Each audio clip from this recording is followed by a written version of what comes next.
Nazem Kadri in the rumors here, and I want to not overblow this because the rumor that was out there was literally just Elliotte Friedman saying Kadri would like to go to a good team like Colorado or Dallas. There's no actual, like, necessarily the Avs are hard chasing him or something. Yeah. All So I'm saying, though, is if he wants to go to a good team, it doesn't get much better than Denver. that is very true. So, The It's also- problem. this is me wishing. Denver's also the only city where Nazem Kadri isn't a villain. That is true. I do think there are other issues there, though, because the version of Kadri you're going to get is not going to be the version that Colorado Avalanche fans remember from the Cup run.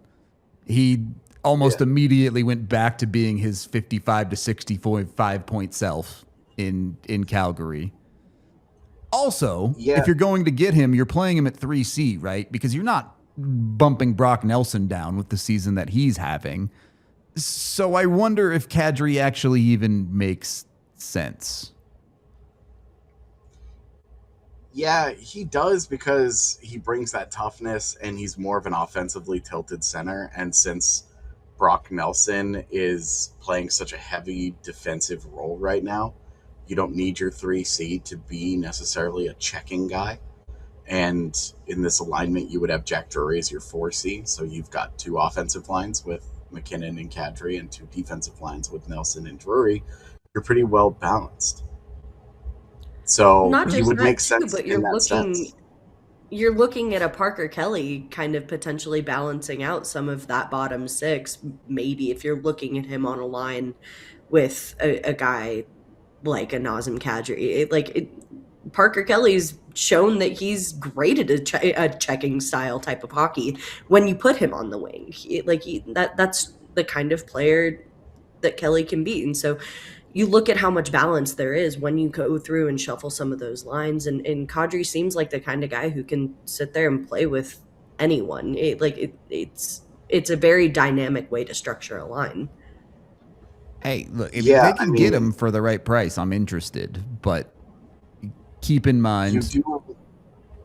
Go ahead. Sorry, go ahead. Kadri has 3 years left on his deal after this at $7 million. That's kind of my big issue. Are you really going to pay a 3C $7 million? Or if you are somehow going to get Calgary to retain for that many years, that price is going to be steep. Yeah, and he's 35. You're already seeing a pretty big drop from this year's Kadri versus last year's Kadri. And if you look at the box score numbers, you're looking at it going, okay, it doesn't look like a huge problem, but he's getting tip-top ice. Where's Eric to say he gets the good ice? Yeah, right. Because that's what he's getting in Calgary. He doesn't have that. When he's playing 14 minutes a night in Colorado, yeah. Right. He's going to be playing a very specific role in Colorado, and the last time that he played third-line center was in Toronto. It was last year in Toronto, and it didn't go great. Yep. He was pretty unhappy. Now he's in a different stage of his career. So it may not have the same emotional impact, especially like coming to a team that he's familiar with, a system that he's comfortable in, a coaching staff that he trusts, teammates that he knows pretty well. Like they would make sense if they're comfortable with the end of that contract, but you know that you're eating the decline. And the big thing was when he went into free agency and didn't stay in Colorado was the end of that contract was going to hurt. You knew it was going to hurt. Well, he's 3.5 years through that deal. He's halfway through that deal, and he's been good.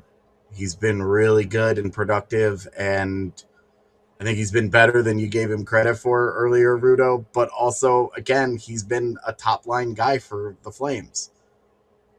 He's not going to be that in Colorado. You're not going to get any of that. It's just a really expensive third line center because, again, you are going to need some retention somewhere. If it's not a full 50%, it's a mil or it's $2 got to at least or whatever. Be, yeah, it's got to at least be $2 million. Like a $5 billion third line center it's going to hurt, but you could handle that if you're getting Nazem Kadri, and that makes the decline a little easier. Sure. But in trade, like that does have to be a Ross Colton going the other way. That does have to be a Sam Girard going the other way. One of those guys is going to have to come off your roster, and then you are giving up probably a first round pick for that. Now the positives are a double dip, the same way it was with Brock Nelson last year, where the Avs getting Brock Nelson meant that Brock Nelson didn't land in Winnipeg, so that was a direct competitor. Keeping in their guys path out of to the Dallas Cup. might feel good. Yeah. Right. And if they were to get a Nazem Kadri, you keep him out of Minnesota, you keep him out of Dallas. That means that they're going to have to go and figure it out elsewhere. And as the market shrinks, fewer guys are available, the prices go up. True. So there is beyond like there is benefit beyond just what does he do as your 3C, which would be great. He would really help that, but it's a really expensive deal. Yep. Yeah. And that's where I think I kind of go back and forth on it too, because if Colton's not enough to send that the other way and they demand, a Girard and a first or whatever it might be, then too, you have to sit there and expect that Colton can go and command enough to replace a guy like Girard. Yep. Because then you're talking about another hole that Jared Bednar has immediately called out and saying, like, we need some reinforcement here. So like that becomes another issue. But if that's what you're getting in a guy like a Nazem Kadri, and you're able to swing that and you're able to fill holes as necessary and make those kinds of sacrifices, I'm a big believer in vibes. I think there's a lot to be said about the roster and the locker room being able to welcome a guy like Nazem Kadri back with open arms, and that doing a lot, not just for the locker room as a whole, but doing a lot for a guy like Nazem Kadri. And being able to maybe not get him back to where he used to be. I don't think anybody's expectations would be there per se, but you're looking to get maybe a bit of a boost, knowing that like they want to cup with this guy. What's there not to sit there and say, like, yeah, this would be fun. Like we can go and run this back, right? It would certainly be fun, but as a pessimist, I jump to the worst case scenario. And what happens if both Kadri and Nelson hit the aging wall, and all of a sudden your middle six centers go from great to bad? It's done. Yeah. And I just wonder if that risk is worth it. You're already committed to Nelson. He's been great so far. Awesome. Do you need to add the additional risk of an even older center in Nazem Kadri who you're committed to as well? I mean, you're already through that looking glass, brother. Like you're committed to the Taves aging curve. You're committed to the Nichushkin aging curve. You're gonna recommit to the Arturi Lehkonen aging curve here when he's up for contract. Like you're already in that boat, man. Sure, you're already there. You've already committed to the Brock Nelson aging curve. What's the difference at this point? You can go out and get a player potentially that isn't quite as walking the cliff when it comes to the aging curve. It's so easy for us to say that, though. Of course, yeah, of course. Like, actually making trades in the NHL is nearly impossible. All right, so go get Casey Middlestat. Like, we saw how that went, right? Yeah. And then on the opposite end of that, like, Ryan Johansson will never play in the NHL again. Mm-hmm. So they enjoyed the end of that aging curve. Now, that was enjoyed as a word. They had to, I forgot the Landeskog aging curve just because he's a Swedish god and I didn't want to offend him. In our minds, Landy's like 28 because of all that time that he missed. Exactly. He's forever 28. But yeah, like you look at with Naz this year, he's playing 1937, man. He's not going to what is he going to play in Colorado? Realistically, what is he going to play? With the way power play, they could probably get him up to 15, 16. Yeah, but with the way that Nelson is playing. Yeah, you're not putting him ahead of Nelson for sure. 14 or 15 minutes, you're going to go and pay an arm and a leg for that? And it's not like he's a good face-off guy. He's not. Hasn't been in several years now. Can't win face-offs if you get kicked out of all the face-offs. Right.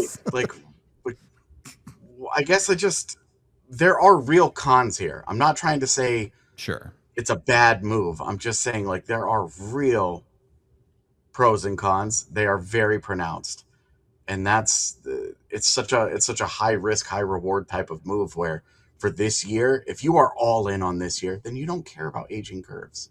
That's true. You just go that like we can do that, but then you win the Stanley Cup this summer, you have the whole thing, and then the puck drops on next season.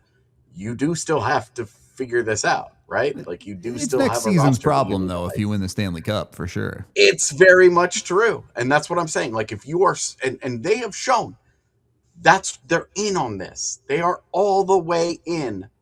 Well, They have paid the prices that they have had to pay to build this kind of team. So it just Kadri vibes wise, it's great. The guys love him. The fans love him. It's the only place in the world that does. I guess the Flames fans could probably also love him. He's been good there. It's expensive. Is he the right one? Because yeah, there's a Vincent Trocheck. Yeah, there's a Ryan O'Reilly. All those guys have aging curve questions too. Which one is the right one? And Ryan O'Reilly, I think, isn't going anywhere. So just my personal vibe there is I don't think he's going anywhere. I think he wants to be there, and now that they're competitive and in a bad bottom of the West. Jared Bednar put it best. They're not going to sell if they keep playing the way that they are. That's true. So. Some decent answers in chat. I would take Nazem Kadri or just about anyone 10 times out of 10 over Jonathan Chase, though. I have absolutely no interest in Jonathan There's Chase. not just an aging curve to look at there either. The aging curve is over. He's at it's off the cliff. Yeah. So yeah. Like there's a lot more to worry about there for me than just, oh, this guy's a little on the older side. Yeah. So he's been so bad he breaks some of the statistical models that measure these guys. That bad? No, thank you. He's been horrible.